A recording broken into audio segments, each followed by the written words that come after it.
Match 63 carried the stakes of a virtual knockout, contested right here on the testing ground of Chennai's MA Chidambaram Stadium. The playing dimensions here are specific, 66 meters square, stretching to a distant 78 meters straight down the ground. Those measurements dictate exactly where a batter can realistically clear the ropes. This surface creates a specific set of physics.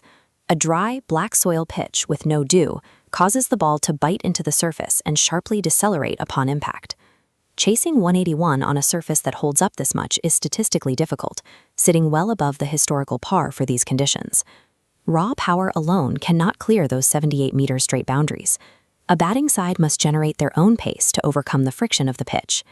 Sunrisers Hyderabad arrived at this match with a reputation built on destructive, linear aggression. To secure this chase, they pivoted toward a strategy of strict risk delegation. This approach prioritized neutralizing Chennai's primary spin threats without taking high-variance risks.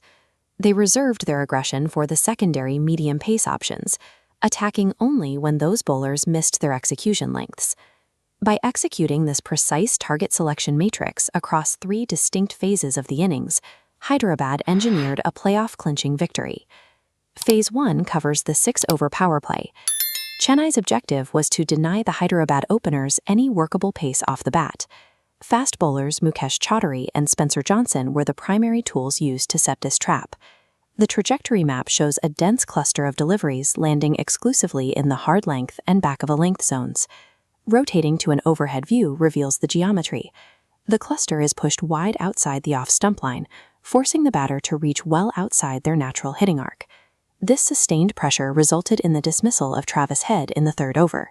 Chaudhary banged the delivery into the pitch, keeping it wide outside the off-stump. Head backed away, attempting to force pace that wasn't there. The effort caused him to lose his grip on the bat handle entirely. The ball hit the bottom of the bat and traveled directly back to the bowler. Hyderabad finished the power play at a subdued 45 for 1. The trajectory data aligns with the scoreboard. Hyderabad survived the opening trap by absorbing the pressure rather than attempting to force a high-risk acceleration. Moving into Phase 2, through overs 7 to 10, Chennai captain Ruturaj Gaikwad introduced his high-variance spinners.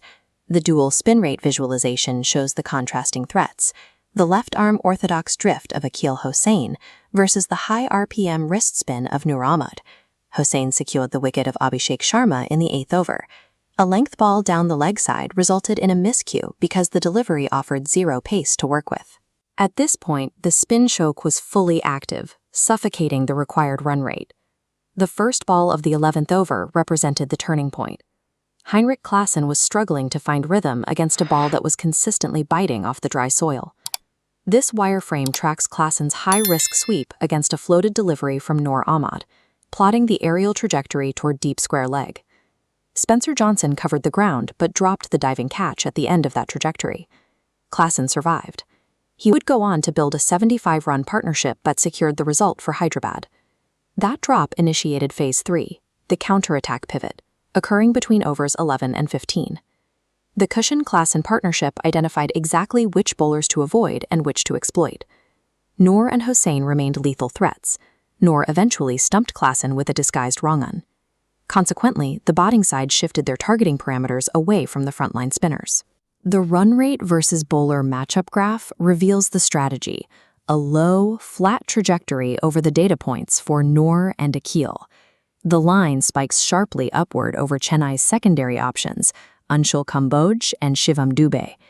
Kamboj's 13th over conceded 16 runs. Dubey's 14th over conceded another 12. The pitch map for Dubey's over highlights the execution errors. By failing to hit the deck hard, he inadvertently served up a cluster of short, wide deliveries and full tosses. Klaasen and Kishan made a specific technical adjustment to capitalize on these errors. They utilized maximum depth in the crease, giving themselves an extra fraction of a second against the pace-off deliveries. By specifically punishing these release valves, they transferred the scoreboard pressure back onto the fielding captain. The final phase of the chase, the death overs, was anchored by Ishan Kishan. This wagon wheel displays Kishan's scoring areas during his match-winning 70 runs off 47 deliveries. His execution relied on hyper-specific crease awareness during the 19th over. He stayed incredibly deep in the crease against Cambodia's attempted wide Yorkers. This positioning neutralized the Yorker. Stepping back shifted the point of contact, transforming those deliveries into hittable low full tosses that secured the final boundaries. Hyderabad completed the chase with a full over to spare.